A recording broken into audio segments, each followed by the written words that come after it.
Notre pays observe depuis ce matin deuil national de 3 jours suite à l'attentat perpétré au Radisson Blu de Bamako. Les messages de condoléances et de soutien de chefs d'État et de gouvernement continuent d'affluer. En ce jour, le président béninois Yayi Boni et le premier ministre burkinabé Yacouba Isaac Zida étaient à Bamako pour exprimer leur compassion au peuple malien. L'inauguration du centre manuel de Bamako, cours assise à l'école Mamadou Konaté, fruit d'un partenariat ONG Agir, ministère de la formation professionnelle, coût de rénovation, plus de 15 millions de francs CFA. Et c'est la première dame, Keita Aminata Maïga, présidente de l'ONG Agir, qui a présidé la cérémonie. Un invité sur ce plateau, il s'agit du procureur du pôle judiciaire spécialisé. Il est en charge de l'enquête sur l'attentat du 20 novembre au Radisson Blu de Bamako. L'entretien avec Boubacar Sidiki Samaké au cours de ce journal pour vous faire le point de ce qui a été fait. Nous sommes lundi 23 novembre. Bonsoir à tous. Merci de votre présence. Monsieur le procureur, bonsoir. Bonsoir. À tout à l'heure. Notre pays observe depuis ce matin un deuil national de 3 jours suite à l'attentat perpétré au Radisson Blu de Bamako. Un attentat qui a provoqué une vague d'émotions au sein de la communauté mondiale, particulièrement sur le continent. Après le président sénégalais, c'est celui du Bénin qui a été accueilli ce matin par le président de la République, Ibrahim Boubacar Keïta. Le président béninois Yayi Boni est venu transmettre les condoléances et la sympathie du peuple béninois et de l'UEMOA. Al-Hussein Touré a suivi l'itinéraire de cette visite. Son reportage. Il était midi, heure de Bamako, quand l'avion du président béninois Thomas Yayi Boni s'est immobilisé sur le tarmac de l'aéroport de Bamako-Sénou. Au bas de la passerelle pour l'accueillir, son homologue Ibrahim Boubacar Keïta. Puis se fit l'exécution des hymnes nationaux.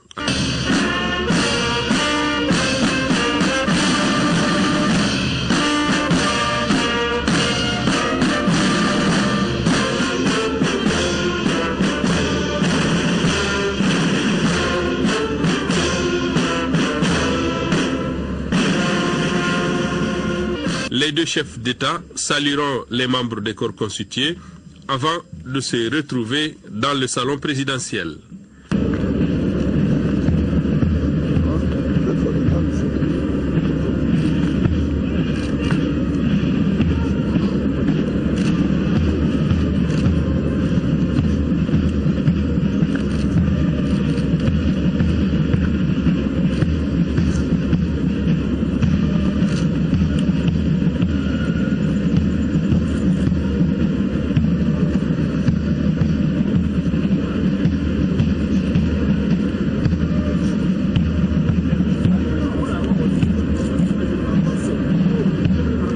Après quelques minutes d'entretien, les deux présidents se sont prêtés aux questions des journalistes.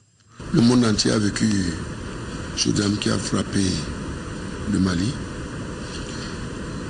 à la suite de cette attaque barbare, sauvage de ces terroristes. Vous comprenez très bien que l'explication que nous faisons de cela, pour nous, ce n'est pas le Mali seul qui est attaqué. C'est le monde entier, c'est l'humanité. Cher peuple malien, vous n'êtes pas seul.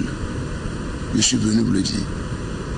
En qualité d'abord du président du Bénin, au nom du peuple béninois, mes chers frères, le peuple béninois est avec vous. Au nom, je le dis, de mes chers collègues de l'Union économique et monétaire ouest-africaine, en ma qualité de président en exercice des pays membres de l'Union économique et monétaire ouest-africaine. Vous savez de quoi il s'agit, c'est cette sous-région qui a fait ses preuves du point de vue de sa capacité à nous regrouper en matière d'intégration économique et monétaire. Oui, le Mali est un pays membre, et non des moindres, qui a été attaqué. C'est lui et moi qui a été attaqué. C'est la sous-région qui a été attaquée. C'est le continent africain qui a été attaqué. C'est le monde entier qui a été attaqué. Le peuple béninois et les pays de la sous-région, de l'UEMOA et de la CEDEAO, associent leur voix à la condamnation de cet attentat odieux. La province de l'écoute ce matin, confère le président Boni incarnant ainsi toute la sollicitude, toute la solidarité du peuple béninois, le peuple frère, dans ce développement de comparaison, est assez éloquente cette présence en soi, donc je réponds à une telle adresse. Je pense que ce qui s'est passé au Mali le 20 novembre est de ces événements qui sont fondateurs d'un nouveau départ pour le monde entier, quelque part. Après Paris, après l'année de nostalgie, le monde a basculé dans la perte de valeur et de repères.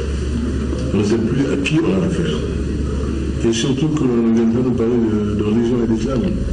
Ce pays n'est pas un pays réislamisé. Il est islamisé depuis le XIe siècle. Comme tous Dieu n'ont rien à apprendre de quelqu'un qui a dehors pour essayer de leur faire de dire un nouveau là. Et ils le savent déjà. Je pense que nous sommes aujourd'hui obligés de faire un constat de vivre avec des monstres au sein de nos sociétés. Pourquoi nous ne cessons jamais d'incliner les populations dans tout le pays à la vigilance. À une vigilance de tous les instants. Chacun de nous est quelque part fragile. Et nous sommes volontiers hospitaliers, nous Africains.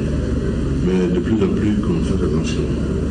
Qu'on sache qui accueillir ce soir, dans quelles conditions, et avec un minimum de précaution pour savoir qu'est-ce qui est rencontré, quelle est la volonté de celui que nous accueillons, et quels sont ses projets éventuellement. Tout ce qui s'est passé donne des leçons, beaucoup de leçons.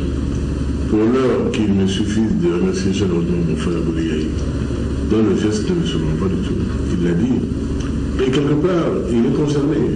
L'hôtel dont il s'agit, il a un repère. Il l'a financé quand il était à la BOAD. Donc le Radisson Bloom Blanco est quelque part son enfant. Et je comprends son émotion particulière par rapport à cela. Et c'est un histoire de bon standing qu'on a voulu éliminer justement l'effort et l'horreur. Parce que l'objectif de ceux qui sont venus au-dedans était de massacrer autant qu'il aurait pu. Le bilan est lourd, mais il aurait pu être encore plus lourd. Enfin, tant ils étaient déterminés à tuer tout ce qui bouge. Il suffisait simplement d'être là. C'est là un crime en soi. Et c'est tout ce que ces victimes ont commis comme crime d'être là, devant sur la route de ce genre-là. Et nous sommes vraiment très émus par la vie de notre frère Bouliaï. Et nous rencontrons souvent, mais cette rencontre aussi est chargée, très très chargée. Et là, je parle au nom de tout l'ensemble du Mali. Merci mon frère. C'est ça la fraternité valeur, celle qui doit être mise entre nous et qui l'a toujours été. La deuxième étape de la visite du président béninois a été sans conteste celle de l'hôtel Radisson, lieu de la sinistre besogne des terroristes. Le président Boni Yayi, qui découvre ces lieux pour la première fois, n'a pas manqué d'exprimer tout son rejet de cette funeste entreprise. Cette visite a aussi été le lieu pour le président béninois d'animer un point de presse avec son homologue Ibrahim Boubacar Keïta. Thomas Yayi Boni a souligné que le Mali ne sera pas seul dans cette lutte contre le terrorisme. Amadou Sankaré nous en parle. Malgré ces soubresauts, le Mali restera un et indivisible. Voilà les premiers mots du président Thomas Yayi Boni lors de ce point de presse. Il faut absolument, où que nous soyons, nous défendrons la démocratie et l'intégrité territoriale du Mali. Ce n'est pas négociable. Et nos rencontres internationales sont telles que pour nous autres, nous allons y arriver. C'est pourquoi nous soutenons le président dans ses efforts, le peuple malien. Et je veux dire la classe politique, c'est une question la question de la sécurité de nos peuples nécessite une union sacrée de tout le monde, toute la classe politique, autour de ce qui vient de se passer à Bamako. Ceci est important, ce qui a d'ailleurs suscité le concert de condamnation. Aujourd'hui, compte tenu de l'ampleur du phénomène du terrorisme, le président béninois propose une véritable mutualisation des efforts. Nos États doivent s'organiser. Notre sous-région, dans un cadre sous-régional, il y a absolument des programmes, des projets et des réformes dans ce sens. Pour que nous mutualisions nos forces, nos moyens, au niveau national d'abord, sous-régional, continental et mondial. Et ceci est fondamental pour nous, la question de l'information, la question du renforcement des capacités en matière de renseignement, etc. La gestion de nos frontières. Pour le président de la République, Ibrahim Boubacar Keïta, depuis la survenue de l'attentat du Radisson Blu, tout est mis en œuvre pour retrouver les coupables. Et sur le sujet, les lignes bougent. Les enquêtes avancent avec un rythme appréciable, en raison du professionnalisme dont nos éléments ont fait preuve et dont ils continuent de faire preuve dans l'analyse des éléments, dans l'examen des éléments. Notre police scientifique, dès la survenue de l'événement, est à pied d'œuvre sur la scène de crime. De tout ça, nous tirons des enseignements qui seront fort utiles pour que nous puissions convenir de ce qu'il faudra pour l'avenir, de manière complémentaire, pour sécuriser davantage nos populations. C'est vrai que depuis Sévaré, en réalité, ils n'ont pas dormi, en fait. Ensuite, la terrasse. Cela, je crois, de manière objective, est convenu par tous aujourd'hui. Ce qui s'est passé en hôtel Radisson n'était pas un hasard. Il y a des éléments d'un professionnalisme avéré, et cela nous le devons à tous ceux qui nous ont aidés et tous les partenariats bilatéraux et multilatéraux. L'une des premières leçons, c'est la vigilance, dont chacune et chacun au quotidien devra dorénavant faire preuve. Je dois simplement savoir à mon frère Boni Ahi toute la gratitude du peuple malien, en toutes ses composantes, pour l'acte qu'il vient de poser, qui est frappé du sceau de la fraternité, la vraie, la plus féconde entre deux peuples. Auparavant, le président Ibrahim Boubacar Keïta avait offert un déjeuner à son homologue béninois, un déjeuner élargi aux deux délégations. Toujours avec le président de la République du Bénin, Yayi Boni a quitté Bamako cet après-midi. Il a été salué à son départ par le président de la République, Ibrahim Boubacar Keïta, que vous voyez sur ces images. Le Premier ministre, plusieurs membres du gouvernement, le président des institutions de la République, les corps diplomatiques et plusieurs autres personnalités. C'était à l'aéroport international de Bamako-Sénou cet après-midi. Voilà. Le président béninois qui quittait Bamako cet après-midi.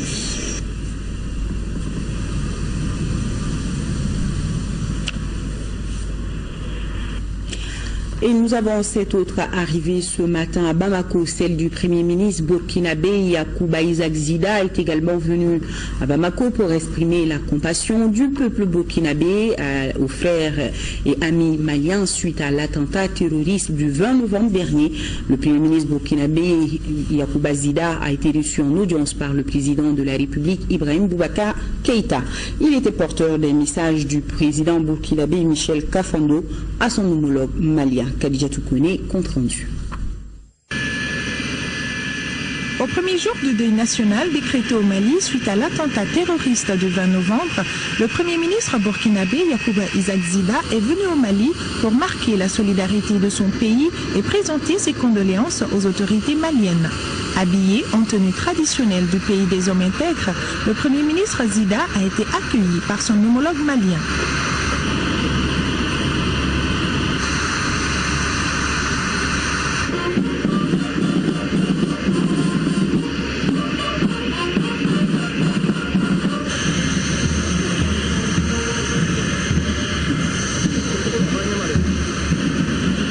les honneurs, il a été ensuite reçu en audience par le président Ibrahim Boubacar Keïta. M. Zida était porteur de messages du président burkinabé Michel Kafando à son frère malien, le chef de l'État.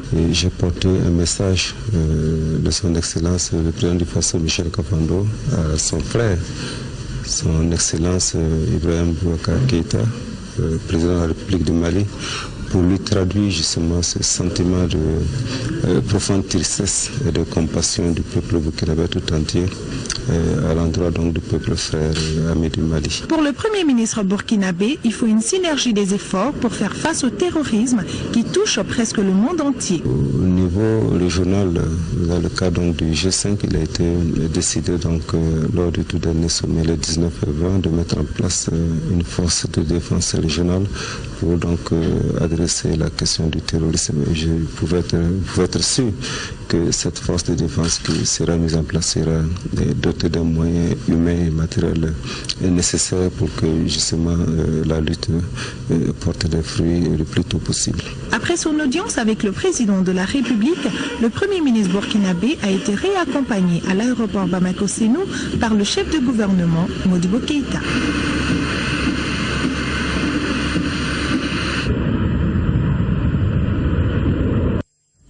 Avant son arrivée à Bamako, le chef du gouvernement burkinabé s'était rendu à l'ambassade du Mali au Burkina Faso. Yacouba Isaac Zida a laissé un message dans le livre de condoléances. Le commentaire de Mohamed Ould Mamouni. Le Premier ministre burkinabé à l'ambassade du Mali pour témoigner du soutien de son pays au peuple malien dans l'attaque de vendredi dernier. Il était accompagné de 2 ministres, notamment celui des Affaires étrangères et de la coopération régionale et le ministre de l'Habitat et de l'Urbanisme.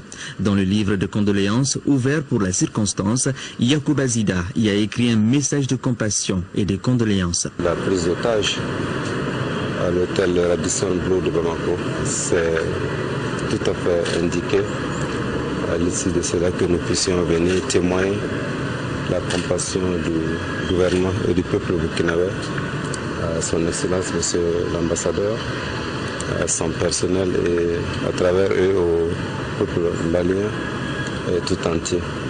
Il a dit que nous éprouvons la même douleur, nous souffrons avec eux à travers ces événements-là. La présence de son Excellence, Monsieur le Premier ministre, ne nous a pas surpris. Au-delà des relations diplomatiques, nous savons que le Mali et le Burkina sont des pays frères, liés par l'histoire, la géographie et liés par le sang. C'est un geste fort. Sa présence nous a beaucoup émus, nous a beaucoup réconfortés. Ce geste du Premier ministre burkinabé témoigne des bonnes relations de fraternité entre nos deux pays. Il démontre aussi que la lutte contre le terrorisme est aussi une lutte commune. Autre visiteur de marque, toujours du pays des hommes intègres ici à Bamako, suite au drame du Radisson Blu. Il s'agit du président du Conseil national de la transition du Faso, Moumina Cherifsi, lance un appel aux pays de la région de travailler ensemble pour combattre le terrorisme. Le reportage de Moussa Fani. Ils ont voulu nous faire peur pour nous dévier du chemin de la lutte contre le terrorisme, mais nous ne céderons pas. Voilà en substance le message du président du Conseil national de la transition au Burkina Faso, Moumina Cherifsi. Il a dévoilé le contenu de ce message au cours d'une rencontre avec ses homologues députés du Mali. Malgré cette adversité-là, malgré cette sauvagerie, le Mali restera debout. Et les élus, les représentants du peuple seront à l'avant-garde pour que le Mali reste tel. Parce que le Mali, ce n'est pas les indépendances formelles qui ont créé le Mali. Le Mali existe depuis la nuit des temps et dans son histoire, en tout cas, nous n'avons jamais appris que le Mandé s'est couché. Ce n'est pas aujourd'hui que cela commencera. On a voulu nous faire peur, nous ne céderons pas à cette peur. Donc il était normal que nous soyons à vos côtés pour qu'ensemble, nous relevions ce défi-là. Le président de l'organe législatif de la transition du Burkina Faso est venu présenter les condoléances aux autorités maliennes suite aux événements survenus à l'hôtel Radisson Blu à Bamako. La barbarie qu'a connue le Mali ces jours-ci nous interpellait fortement, très fortement, parce que nous sommes un même peuple. Nous sommes un même peuple et nous partageons les mêmes valeurs. Donc, ce qui touche le Mali nous touche forcément. Donc, il était de notre devoir, sinon une obligation, d'être là pour témoigner toute notre compassion, toutes nos condoléances et surtout être aux côtés du président et de nos homologues. La visite du président ici à Bamako, quelques jours seulement après l'horrible attentat terroriste perpétré à l'hôtel Radisson, participe de son soutien à notre pays dans cette douloureuse épreuve. Nos deux pays ont des liens séculaires de fraternité et d'amitié. Il s'agit en réalité des mêmes peuples. Nous avons le même destin. Nous sommes confrontés aux mêmes problèmes. Nous n'avons d'autre choix que d'unir nos efforts. Auparavant, les parlementaires avaient observé une minute de silence à la mémoire des disparus suite aux attentats survenus à l'hôtel Radisson de Bamako. Et nous arrivons à notre invité de ce journal pour plus d'éclairage sur l'enquête en cours suite à l'attentat du Radisson. Boubacar Sidiki Samaké est le procureur du pôle judiciaire spécialisé. Monsieur Samaké, bonsoir. Bonsoir. Merci d'être là sur ce plateau. 72 heures après l'attaque, où en êtes-vous avec l'enquête, monsieur Samaké?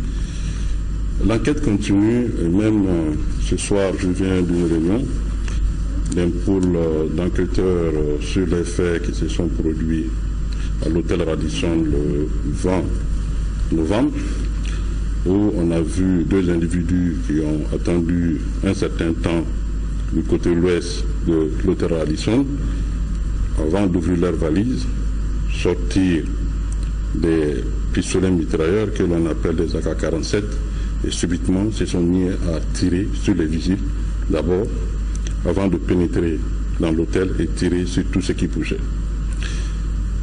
Ces faits ont entraîné non seulement des dégâts matériels au sein de l'établissement, mais aussi aujourd'hui, on peut dire qu'il y a eu 22 morts, y compris les deux assaillants, et 9 blessés. Donc, cette enquête, comme je le disais, continue et la police technique et scientifique est à pied d'œuvre pour nous apporter beaucoup d'éléments. Elle est toujours sur place là-bas? Elle est toujours sur place, nous n'avons pas encore libéré les lieux et nous bénéficions de l'assistance internationale pour la conduite de ces investigations. Donc vous voulez dire que vous collaborez avec la France, l'AMINUSMA, les États-Unis. Quel genre d'assistance ces organisations vous apportent? En plus, on peut ajouter aujourd'hui la participation du Canada et la participation de la Belgique. Il s'agit essentiellement d'un appui technique et également de partage d'informations. Donc, qui nous permettent de faire des recoupements, de voir comment ces faits ont pu se produire et de rechercher d'éventuels complices ou même les auteurs. Monsieur le procureur, vous venez de le dire, il y a eu 22 morts, dont 2 terroristes. Est-ce que toujours c'est le même chiffre par rapport aux terroristes? Il y avait plus que ça ou pas? Parce que selon des sources, selon beaucoup de témoins, ils disent qu'il y avait plus de 3 personnes qui tiraient. Tous les témoignages concordent pour dire qu'il y avait 2 individus, pas plus, qui ont... Vous êtes catégorique? Je suis catégorique là-dessus. Justement, on diffuse depuis hier les photos de ces 2 terroristes tués. Un appel à témoins est lancé. Est-ce que vous avez des informations complémentaires? Des informations complémentaires par rapport à l'appel à témoins? Oui. Donc il faut comprendre d'abord que, en tout cas, la manière dont nous comprenons ça, c'est qu'un témoin est une personne à qui on demande de rapporter ce qu'il a vu ou entendu sur des faits ou sur quelque chose sur lequel son témoignage est demandé. Donc, en publiant les photos de ces 2 terroristes, que nous voyons actuellement sur les écrans, oui.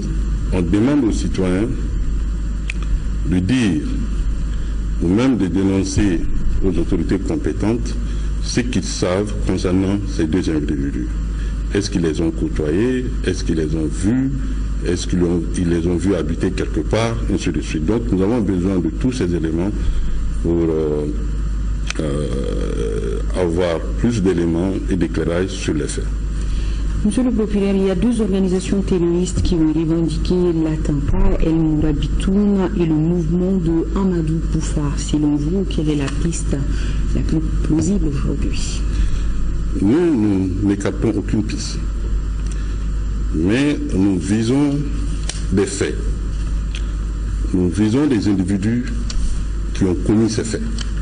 Donc c'est ce sur quoi l'enquête porte et je pense que les investigations qui sont en cours nous permettront certainement d'avoir des résultats. Et pensez-vous que l'enquête va durer jusqu'à combien de temps? Je ne pourrais pas vous donner d'indications précises là-dessus, mais nous travaillons avec beaucoup d'énergie. Nous travaillons avec beaucoup de compétences, n'est-ce pas, qui sont réunies au sein de notre pool d'enquêteurs. C'est pour cette raison que je dis qu'à terme, nous aurons des résultats. Et monsieur le procureur, vous avez un dernier appel pour la population? Cet appel, c'est un appel à la vigilance.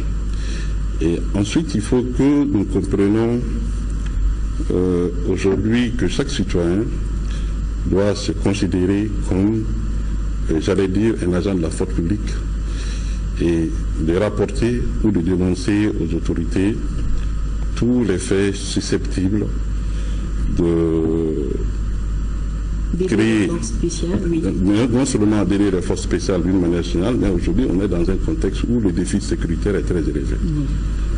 C'est pour cette raison que je voudrais que chaque citoyen nous rapporte, en tout cas tous ceux qui ont été par exemple en contact avec ces deux individus ou qui connaissent quelque chose concernant ces deux individus puissent, n'est-ce pas, les rapporter aux autorités compétentes. Mais ces personnes n'encourent rien, ils ne vont pas aller en prison parce qu'il faut qu'on précise quand même l'appel à témoins.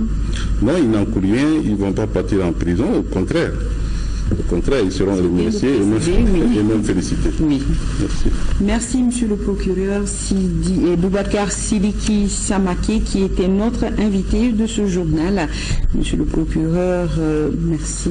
Et la suite de ce journal. Nous allons à présent jeter un coup d'œil à la presse écrite qui a largement relayé et commenté la prise d'otage foirée mais ensanglatée du vendredi dernier à l'hôtel Radisson Blu de Bamako. Un vendredi noir qui peut en appeler d'autres selon Souri Ibrahim Keïta. Les attentats de Paris et de Bamako s'y sont suivis et se sont ressemblés sur bien des points, empreintes terroristes et indignation unanime du monde. Nos confrères de la presse en parlent, suivons ensemble.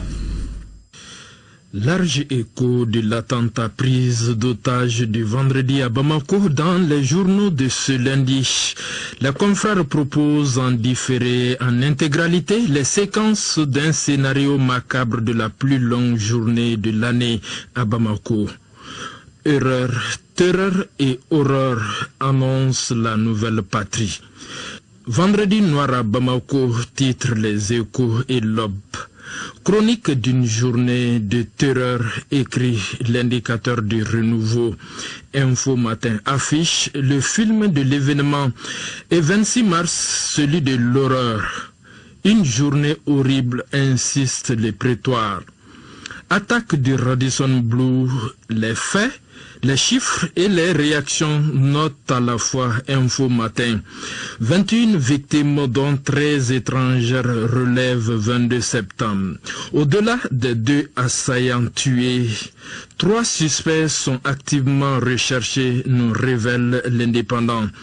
En attendant l'identification de ce qu'Info Matin appelle serpent à plusieurs têtes, les réactions ne se sont pas fait attendre.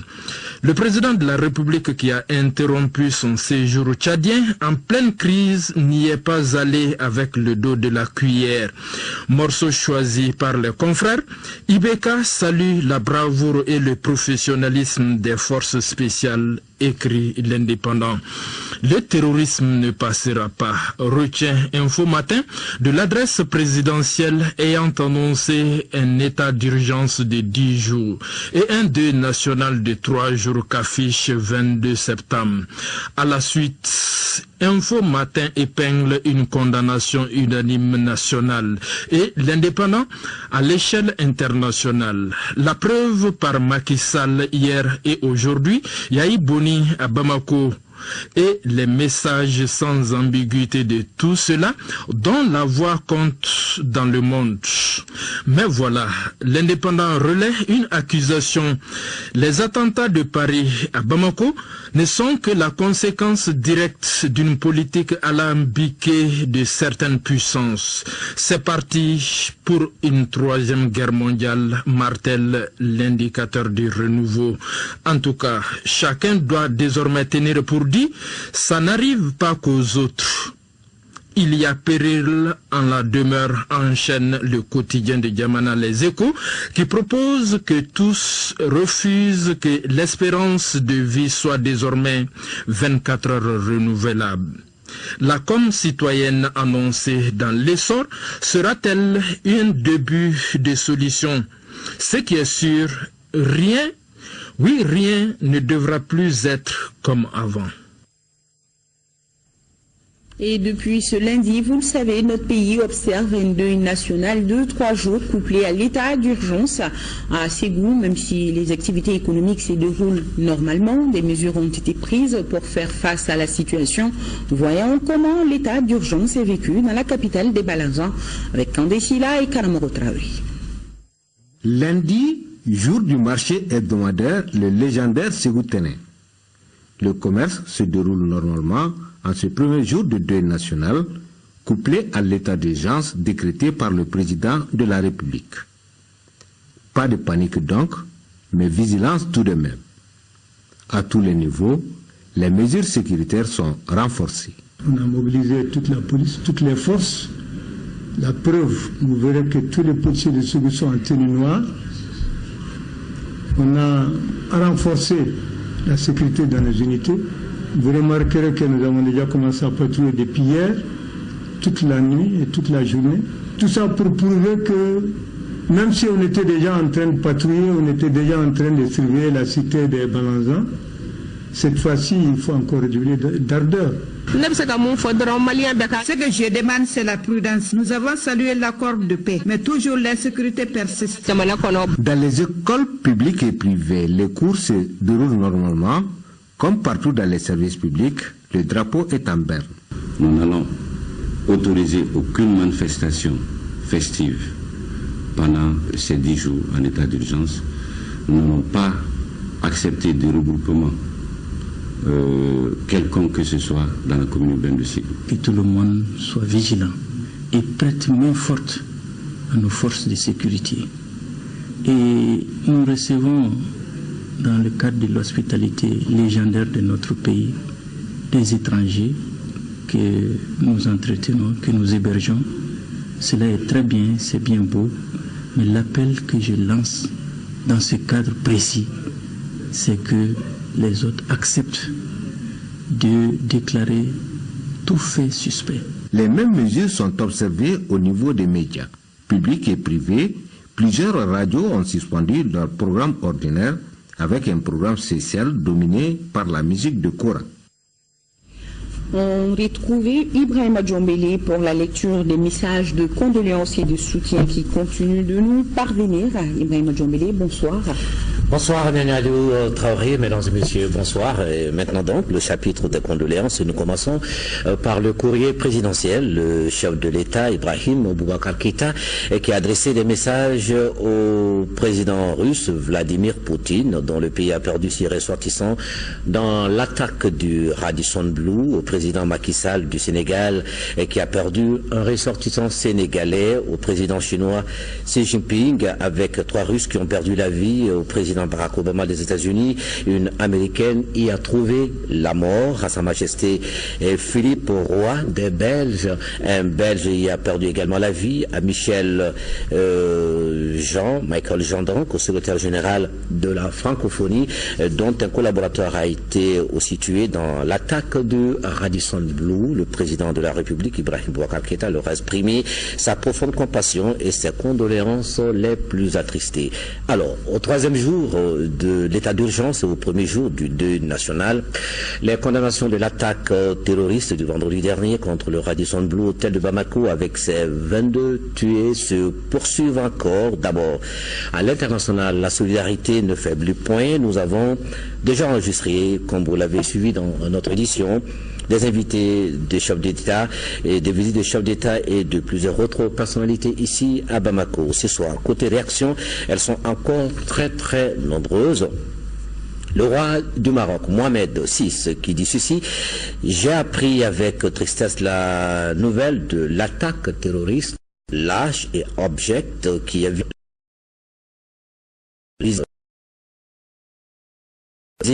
l'hôtel Radisson de Bamako. En cette douloureuse circonstance, je vous présente ainsi qu'aux familles des victimes et au peuple malien frère mes condoléances les plus attristées. Aux blessés, j'adresse mes souhaits sincères de prompt rétablissement. Je tiens également à condamner avec la plus grande fermeté cet odieux attentat et à vous assurer de la profonde solidarité et du soutien constant du Royaume du Maroc dans la lutte que votre pays frère mène contre le terrorisme. Et je suis persuadé que le peuple malien continuera, sous votre autorité, Monsieur le Président de la République du Mali, à combattre avec courage toutes les actions terroristes et à œuvrer avec détermination à la consolidation de la paix et de la stabilité.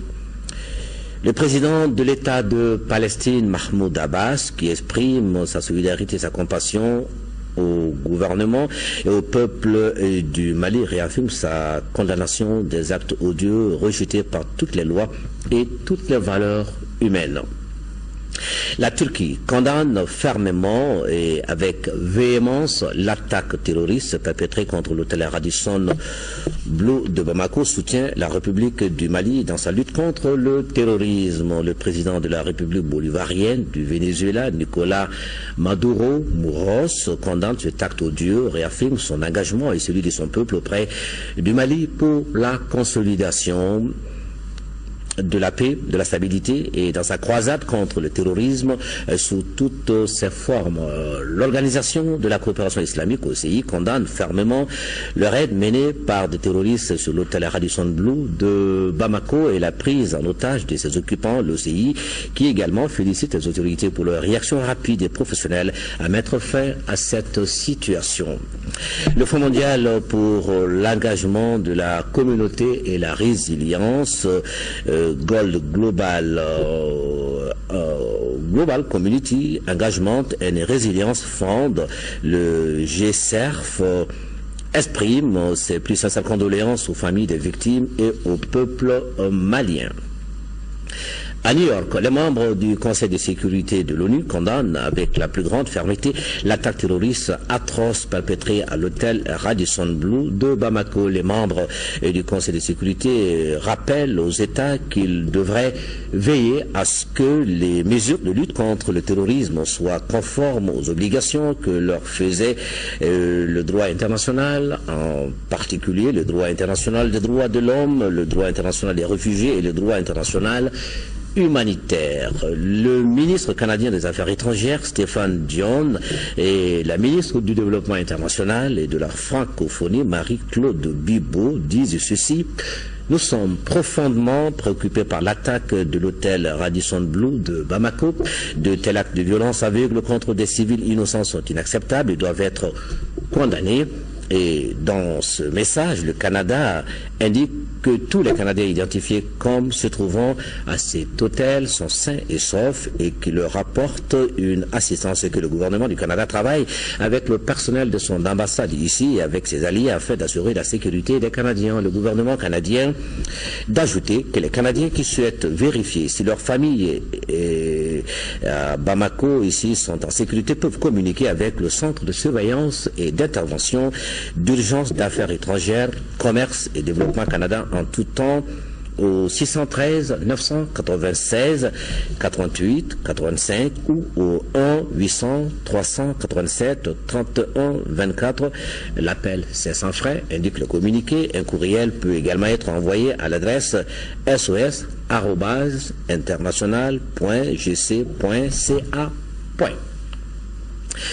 Condamnation aussi multiple ici au Mali suite à l'attaque barbare du vendredi 20 novembre 2015 au Radisson Blu Hotel. Tous condamnent avec énergie cet acte inhumain mené par des individus qu'ils qualifient d'assoiffés de sang, sans foi ni loi. Ces réactions émanent du Parti du Renouveau démocratique et du Travail PRDT, du Parti humaniste Adama Dieng-Tom, du Rassemblement pour le développement et la solidarité, le RDS, du Parti socialiste, le PS, de l'Alliance démocratique pour la paix, ADP Maliba, du syndicat libre du secteur de l'énergie au Mali, DDM SA, de la section RPM de France, de l'amicale des anciens militants et sympathisants de l'Union nationale des étudiants et élèves du Mali, AMSUNEM, de l'association des élèves étudiants et stagiaires tchadiens au Mali, de l'Union pour la République et la démocratie URD, du cadre de concertation des femmes des partis politiques,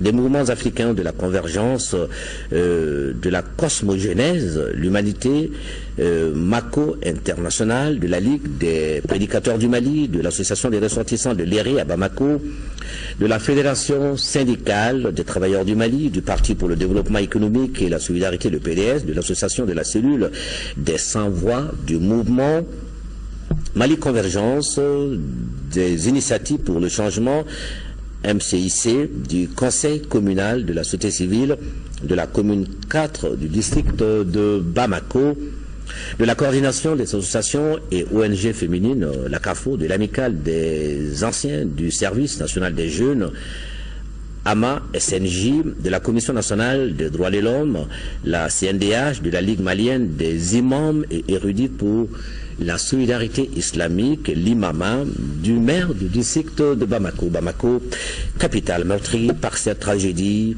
face à laquelle le peuple reste tout de même debout. Le maire de Bamako, Adama Sangari, qui demande aux populations de dénoncer tout comportement suspect afin d'aider les forces de sécurité à maîtriser la situation. Nyanyalou Traoré, voilà les réactions de solidarité, de compassion que nous avons enregistrées aujourd'hui à la rédaction de Mali Actualité. Bonne suite du journal.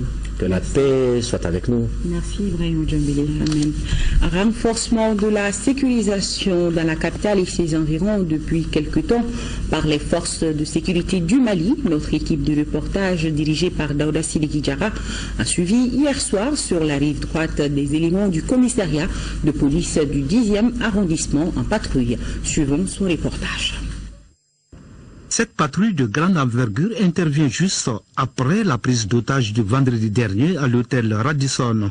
Des centaines d'éléments de différents commissariats de police, des brigades spécialisées de la gendarmerie et anticriminalité ainsi que de la garde nationale ont sillonné ce dimanche soir les 4 secteurs de sécurité du district de Bamako avec des objectifs bien précis, sécuriser les personnes et leurs biens. D'interpeller tous les suspects, de fouiller tous les véhicules suspects, une fouille systématique, contrôler les identités.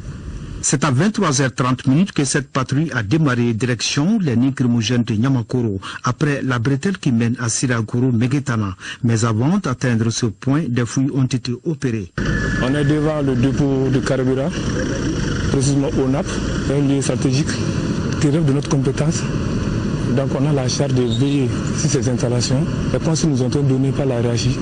Nous sommes au carrefour de Sirakoro Megetana, une zone non éclairée qui constitue le nid des braqueurs et autres bandits de tout Akabi. Les populations apprécient le travail de ces hommes. Avec la situation qui est là actuellement, vraiment il faut que le contrôle soit vraiment sévère. Parce que ce qu'on vient de voir avant-hier, ça ne nous honore pas. Je suis vraiment ravi de cela parce que ça renforce beaucoup notre sécurité. La patrouille s'est engouffrée dans l'obscurité à la recherche de malfrats dans la zone déguerpie de l'aéroport. Au même moment, des éléments des forces de sécurité s'affairaient sur la rive gauche du fleuve.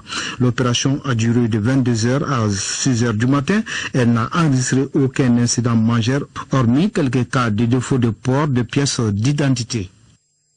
Le ministre de la Communication, porte-parole du gouvernement, accompagné par son collègue de la sécurité intérieure, était ce matin au centre de surveillance.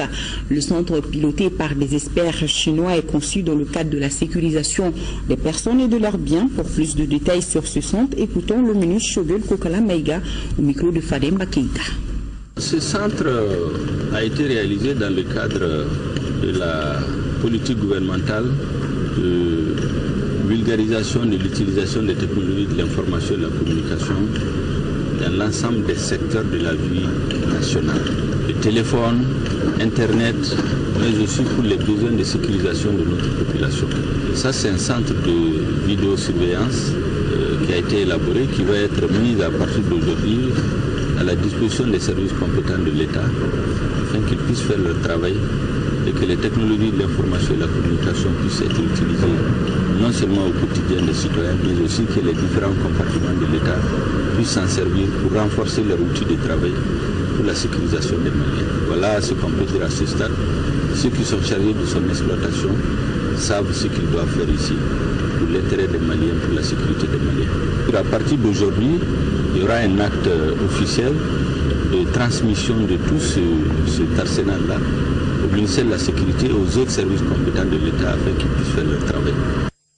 Et nous avons ce communiqué du ministère de l'administration territoriale dans le cadre de la convocation du collège électoral relative à l'élection législative partielle dans la circonscription électorale d'Ansongo. Le ministre de l'administration territoriale convie les représentants des partis politiques à une réunion d'information le demain, mardi 24 novembre 2015, à partir de 9h30 précises dans la salle de conférence du département.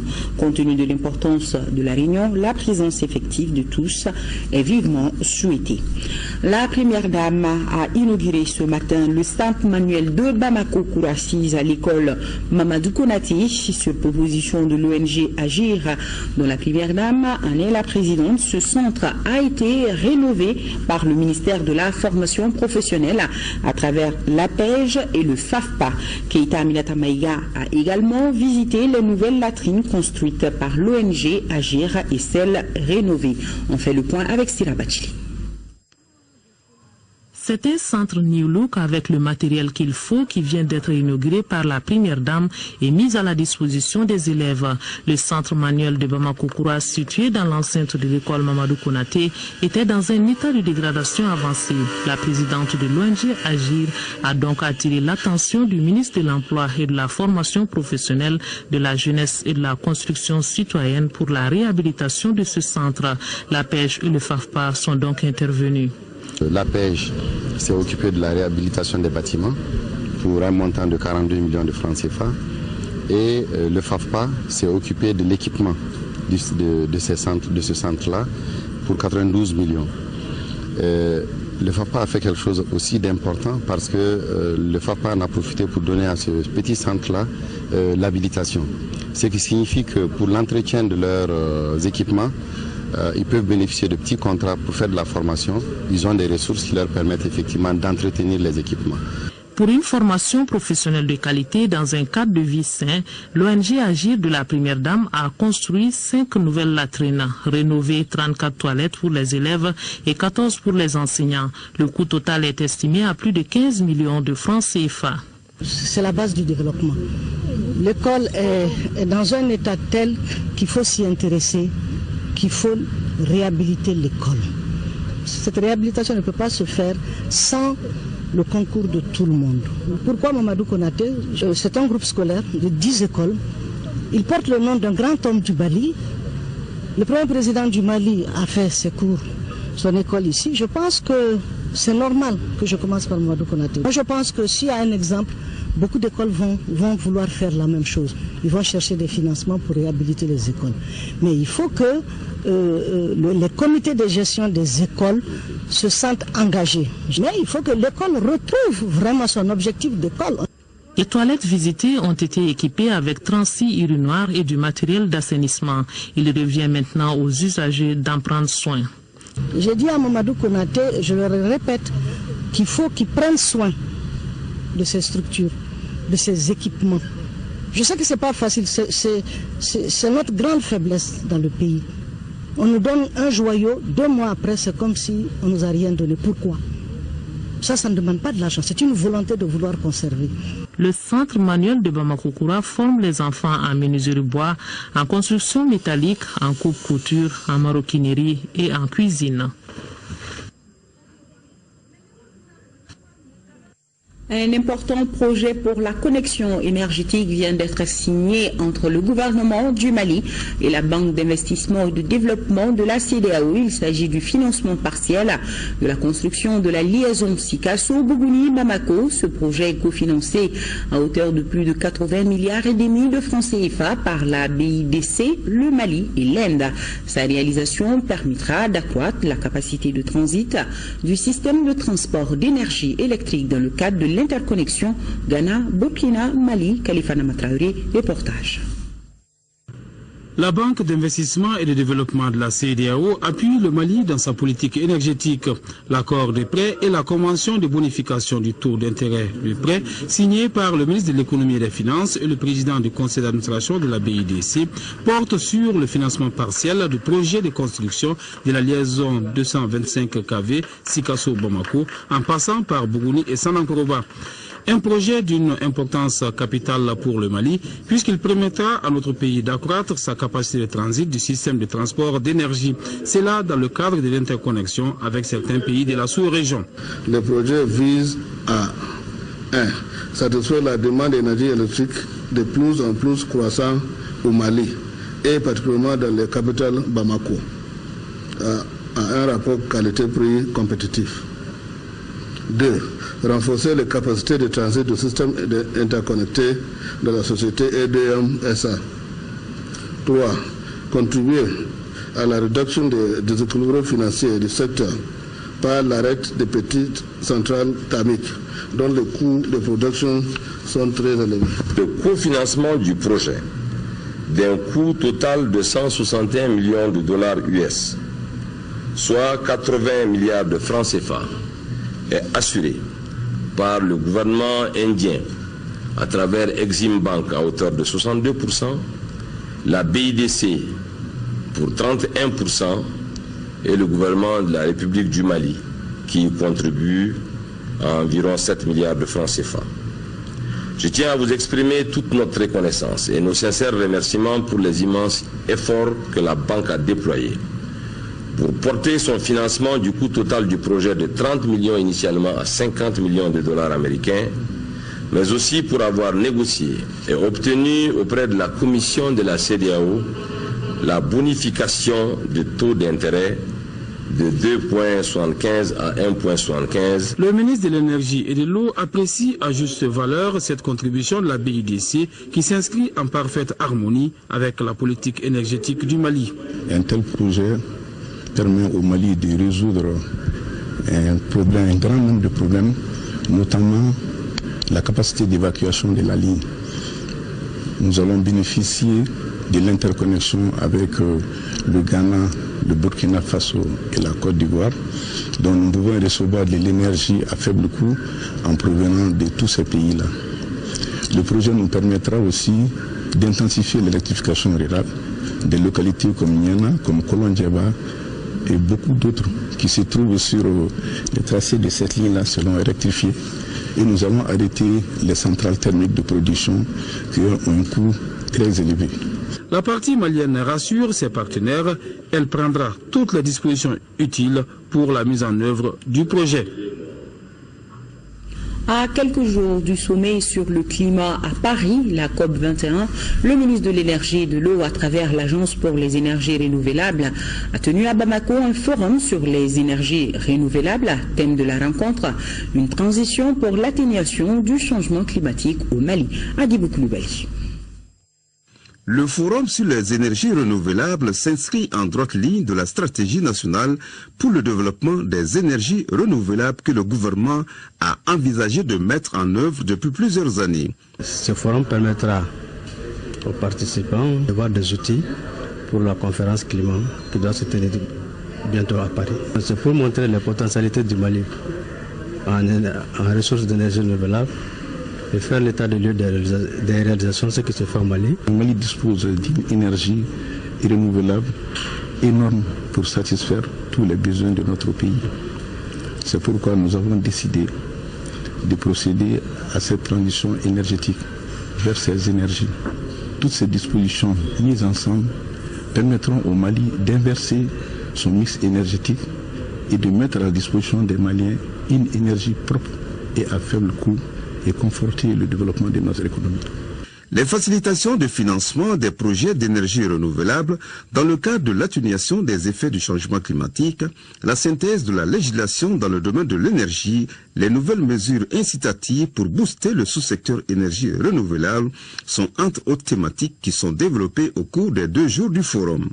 Aujourd'hui, l'Afrique peut aller au même niveau et en utilisant la même source énergétique que les pays dits pays riches et même prendre le leadership, car pour les autres pays riches, il s'agit de faire une reconversion énergétique, mais pour l'Afrique, il s'agit de faire une installation, un nouveau système énergétique en adoptant ces joyaux technologiques. Au sortir de ce forum, les promoteurs, les utilisateurs, les fournisseurs, les sociétés immobilières, les collectivités territoriales, les ONG et les cadres des ministères de l'Habitat, de la Santé, de l'Environnement et du Développement durable devront réfléchir ensemble sur la direction que notre pays doit prendre dans les années à venir pour que l'atténuation du changement climatique se matérialise. Une manière aussi pour que cette atténuation entraîne avec elle un développement socio-économique durable au Mali. Toujours avec l'ONG Mali Folk Center qui a organisé à Bougouni un forum sur la gestion durable des ressources forestières face aux effets du changement climatique. Adama Koulibaly nous en parle.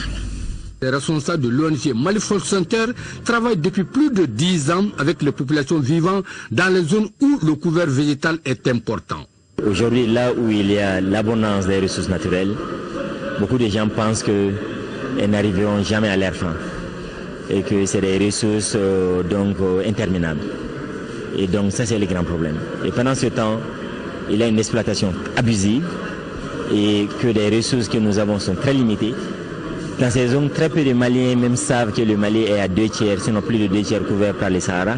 Plusieurs de ces zones font partie de la 3e région Sikasso. Il s'agit des réserves de faune de Djalakoro et Nyilendougou dans le sac de Bougouni et celle de Djankumerila et de Djinetou Manina dans le sac de Yanfolila. Aujourd'hui, ces réserves sont soumises à toute forme d'exploitation. Aujourd'hui, les questions posées par l'ONG Mali Folk Center et ses partenaires sont entre autres comment promouvoir des modes d'exploitation compatibles avec les stratégies de protection de l'environnement. Ces stratégies doivent être définies par qui? Stratégies définies entre qui et qui elles seront partagées. Ce sont des sujets de débat organisés entre l'ONG Mali Folk Center et ses différents partenaires. Quand la pauvreté arrive, on doit puiser dans les ressources naturelles pour pouvoir vraiment subvenir à ses besoins.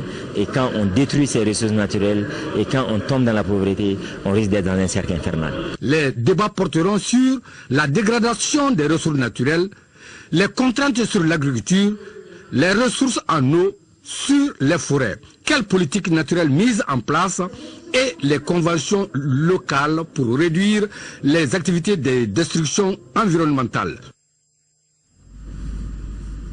Ce déplacement de l'Union panafricaine de la jeunesse au siège de l'Union africaine à Addis Abeba avec la présidente de l'Union africaine, les échanges ont porté sur plusieurs sujets de coopération dont l'appui éventuel de l'Union africaine à l'Union panafricaine de la jeunesse. Ensuite, le secrétaire général de l'Union panafricaine de la jeunesse s'est rendu en Guinée équatoriale où il a échangé avec les autorités sur des sujets relatifs à la promotion de son organisation. Le commentaire est signé Mamoudou Sidibé. Au siège de l'Union africaine à Addis Abeba, la présidente de l'institution a reçu l'Union panafricaine de la jeunesse. Avec le docteur Ngozazana Dlamini Djouma, il a été question de la signature d'un protocole d'accord entre l'Union africaine et l'Union panafricaine de la jeunesse. Le protocole de la signature doit définir le statut de l'Union panafricaine de la jeunesse auprès de l'Union africaine. Cette signature sera apposée en fin de ce mois de novembre. Au cours de cette audience, il a été décidé de la co-organisation de la journée africaine de la jeunesse célébrée chaque 1er novembre et l'organisation du 10e anniversaire de la charte africaine de la jeunesse prévue à Banjul en mai 2016. L'accord, une fois signé, permettra à l'Union panafricaine de bénéficier d'assistance technique et financière de l'Union africaine. Après cette rencontre, le secrétaire général de l'Union panafricaine de la jeunesse a effectué une visite officielle en Guinée équatoriale. À Malabo, le secrétaire général a été successivement reçu par le directeur de l'Afrique et de l'Asie et celui chargé des organismes internationaux au ministère des des Affaires étrangères. Ensuite, Souleymane Satigui Sidibé a été l'hôte du ministre équato-guinéen de la Jeunesse et des Sports. Avec ces derniers, les échanges ont porté sur l'ouverture d'un siège de l'Union à Malabo au compte de l'Afrique centrale, l'organisation d'un forum panafricain de la jeunesse sur l'entrepreneuriat à Malabo en mars prochain. Ils ont ensuite envisagé la création d'un Conseil national de la jeunesse en Guinée équatoriale. En 5e région, le Bureau national de l'Union des jeunes du Parti Rassemblement pour le Mali a organisé ce samedi à Badiangara une cérémonie de recueillement à la mémoire des victimes de la prise d'otage de l'hôtel Radisson de Bamako. Moustapha Doumbia, correspondance.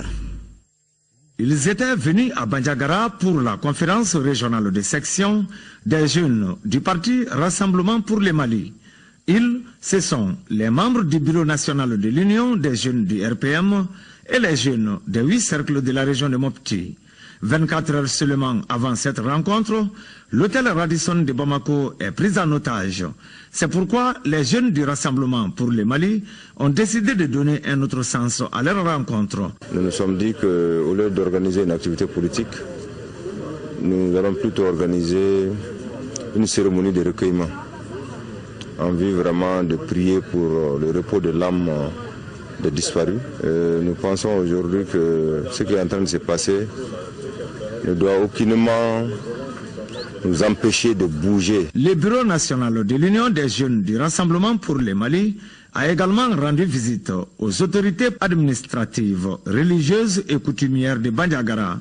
La délégation a également présenté ses condoléances à la famille d'un ressortissant de Badiangara décédé lors de la prise d'otage à Bamako. Chacune des personnalités rencontrées a fait des bénédictions pour la paix et la stabilité. Il s'agit là d'inviter vraiment les autorités, en tout cas, à tout mettre en œuvre pour que la population ne perde pas le moral. Comme on le dit, quand on meurt d'abord psychologiquement avant d'être achevé physiquement. Donc on doit avoir un mental de fer. Le préfet du cercle de Badiangara a quant à lui témoigné l'engagement des autorités administratives à accompagner tous les efforts dans le sens de la paix et de la sécurité. Une mission d'information et de sensibilisation des éleveurs et agro-éleveurs vient de séjourner à Caille. Objectif, échanger avec les agro-éleveurs afin de promouvoir l'insémination artificielle. Mamadou Alioubari, reportage. La présente mission d'information et de sensibilisation des éleveurs et agro-éleveurs des bassins de production de Djema, Nyoro du Sahel et Caille s'inscrit dans le cadre de la mise en œuvre du volet pastoral et de la campagne agricole en cours 2015-2016. L'objectif de cette mission est de promouvoir l'insémination artificielle qui constitue un challenge prioritaire pour le ministère en charge du développement rural. L'appel que j'ai à lancer, c'est d'inviter tous les éleveurs à pratiquer l'insémination artificielle, qui est un secteur qui est porteur pour le moment. Il ressort de cette rencontre d'échange que notre pays dépense annuellement environ 20 milliards de francs CFA pour l'importation des produits laitiers. Cette nouvelle vision des plus hautes autorités se justifie à travers les raisons qui sont ainsi qu'issues. D'abord, le faible potentiel génétique de nos races locales, nonobstant leur importance numérique. Et ensuite, l'aménagement progressif des pâturages naturels grâce à la progression de la démographie et les effets du changement climatique. La mission a visité le parc d'un agro-éleveur de référence Al-Kaoutouré qui pratique l'insémination artificielle. Il a des vaches qui produisent plus de 28 litres de lait par jour.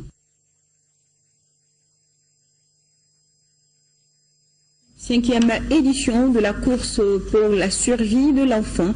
Le stade Babemba Traoré de Sikassou a abrité ce vendredi l'événement par la pratique du sport. Les enfants veulent lancer une invite aux décideurs pour plus d'engagement en vue de réduire la mortalité des enfants d'ici 2030.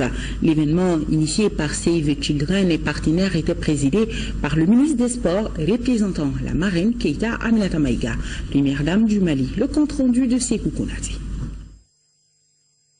La présente course qui met en compétition les enfants de plus de 21 pays à travers le monde se veut une invite de la jeunesse aux décideurs face au défi de la réduction de la mortalité des enfants de moins de 5 ans. Les statistiques officielles au niveau national sont parlantes.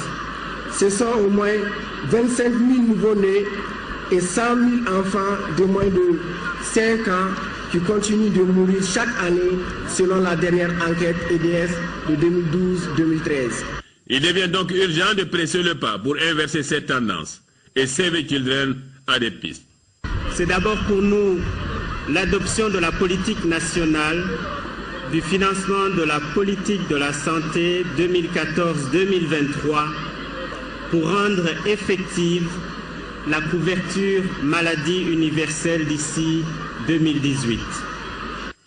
La marraine dont la voix est portée ici par le ministre des Sports de lancer des invites à l'ensemble des acteurs pour apporter une réponse à l'appel de la jeunesse.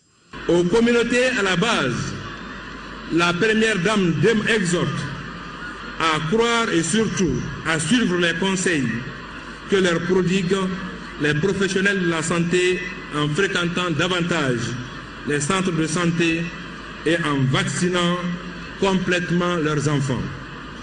Au gouvernement, la première dame demande la généralisation du tiers payant pour assurer l'accès aux soins de l'ensemble de la population. La survie de nos enfants est tout simplement une question de survie collective. Sur le terrain, 84 élèves de 11 à 13 ans lancent alors le relais sur plus de 10 000 mètres. Une course très enlevée pour établir le meilleur groupe. Et l'équipe rouge boucle le circuit en 26 minutes 42 secondes. Un exemple que les décideurs doivent suivre. Remise de tricycle à 2 handicapés, cadeau et attestation aux compétiteurs. Pèlerinage de Kita, 44e du genre, c'était samedi et dimanche. Des milliers de pèlerins ont fait le déplacement pendant 2 jours. Les pèlerins ont fait beaucoup de prières. Le compte rendu de nos envoyés spéciaux à Kita, Youssouf Diarra, Ibrahima Konaté et Isaac Chilou. Ils sont des milliers de pèlerins à avoir rallié Kita, un moment important pour le chrétien catholique. À un moment donné, nous nous disons que non, ma foi, là, il faut que je l'exprime de cette façon-là. Donc, je prends la route et je m'achemine vers ce lieu. Souvent, ce sont des lieux saints. Parfois, ça peut être des lieux d'apparition où, ensemble, la communauté va redire sa foi en Dieu. Dire son espérance aussi et se confier pour que l'avenir soit meilleur. Le thème cette année est Marie notre Mère, aide-nous à vivre en frères et sœurs.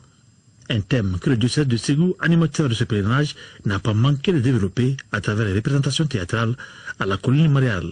Une invite au pardon et à la paix. Ce thème est un rappel à vivre en vérité la fraternité, à vivre en vérité, je peux dire, la convivialité. C'est vraiment le thème là, c'est le support du vivre ensemble. Le pèlerinage de Kita est sans doute la plus grande célébration liturgique dans l'église catholique au Mali. Le peuple de Dieu, au cours de la messe au sanctuaire de Kita, a prié et loué le Seigneur. Monseigneur Augustin Traoré, évêque de Ségou, dans son homélie, a invité à l'amour pour son prochain. Dieu, notre Père, nous enjoint avec force de ne pas faire du mal à nos frères, de ne pas tuer. Les commandements de Dieu ne semblent pas avoir d'impact sur la mentalité des hommes d'aujourd'hui. La haine peut dominer le cœur de l'homme jusqu'à l'amener à supprimer son semblable.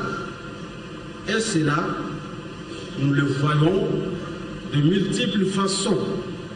On tue par les armes, on frappe, on blesse, on injurie, on menace de coups et de mort. Si un homme méprise son semblable, il méprise et renie Dieu lui-même et il nie par là sa propre existence.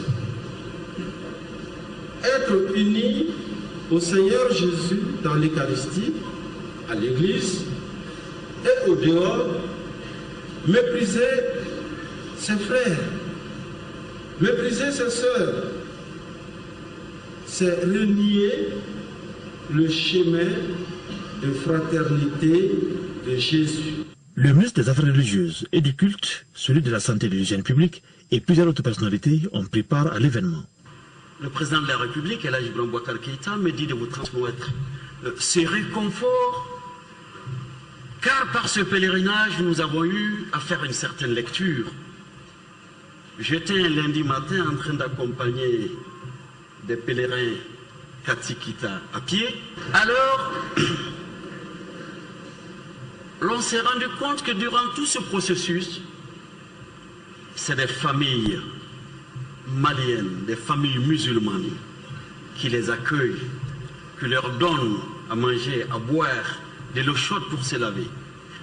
Et aujourd'hui, le Mali donne l'exemple de cela. Des milliers, des siècles et des siècles, comme ça a été dit, cela se réalise. C'est la communauté musulmane qui ouvre ses portes pour accueillir la communauté chrétienne. Et c'est ce que nous cherchons dans ce pays.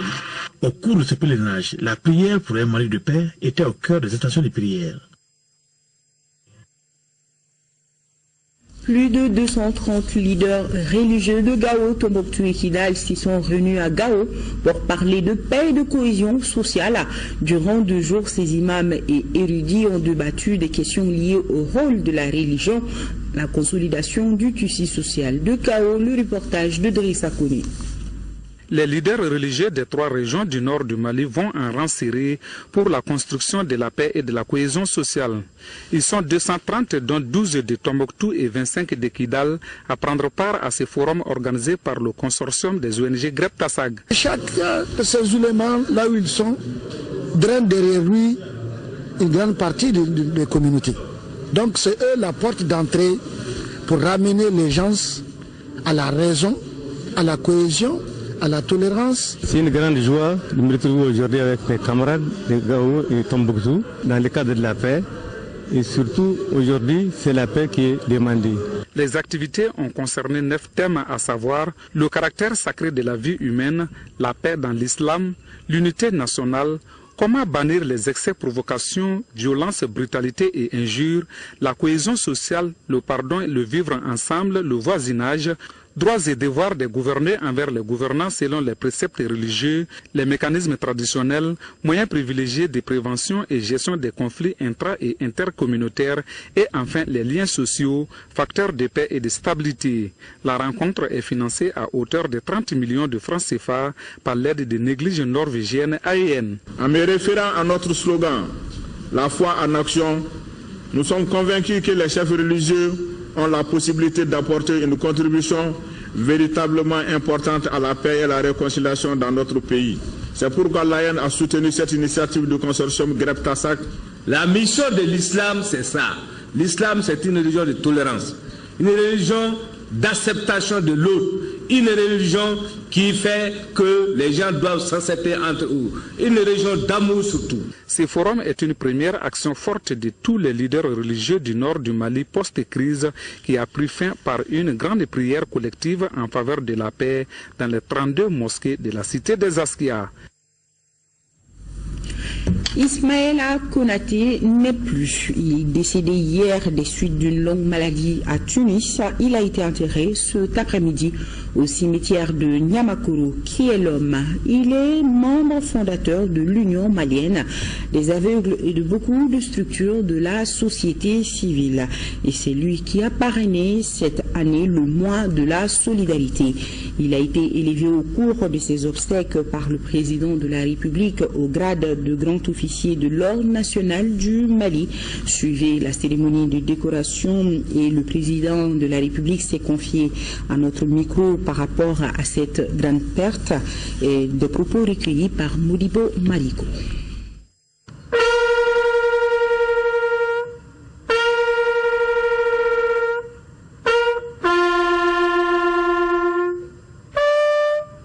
J'ai servi la patrie malienne avec honneur et dignité, le genre humain avec conviction profonde, toute l'humanité. C'est en raison de cela qu'en vertu des pouvoirs qui sont miens aujourd'hui, grand maître des ordres nationaux du Mali, nous vous élevons à la dignité de grand officier de l'ordre national du Mali. Rarement, une exception aurait été méritée. Cet homme était multidimensionnel. Chacun en a dit un pan. Pour ma part, je retiens que c'est un grand fils du Mali qui est parti aujourd'hui, un grand patriote, un grand militant de l'humanitaire, un homme généreux, je l'ai dit, un homme de bien. Et je voudrais vraiment ne pas aller au-delà de ça. Homme de bien, il fut. Homme de générosité, il fut. Au service des autres et de l'humanité, il fut. Tel était Ismaël Konaté. Chacun de nous a mille raisons de le pleurer. Mais je souhaite qu'Allah subhanahu wa ta'ala l'accueille parmi les bienheureux. Qu'il le couvre sa grâce. Et qu'il nous fasse le bénéfice de son expérience pour que chaque jour nous nous améliorions à l'aune de ses enseignements. Tonton dort en paix. Que son âme repose en paix. Amen. Et dans nos éditions de demain, nous allons revenir plus en détail sur cette cérémonie funéraire. Fin de ce journal. Demain à 10h, 13h, Rachel Tessougué et moi, j'espère, je vous retrouve pour les éditions du soir. Merci à nos téléspectateurs du Burkina Faso et du Bénin. Bonsoir à tous.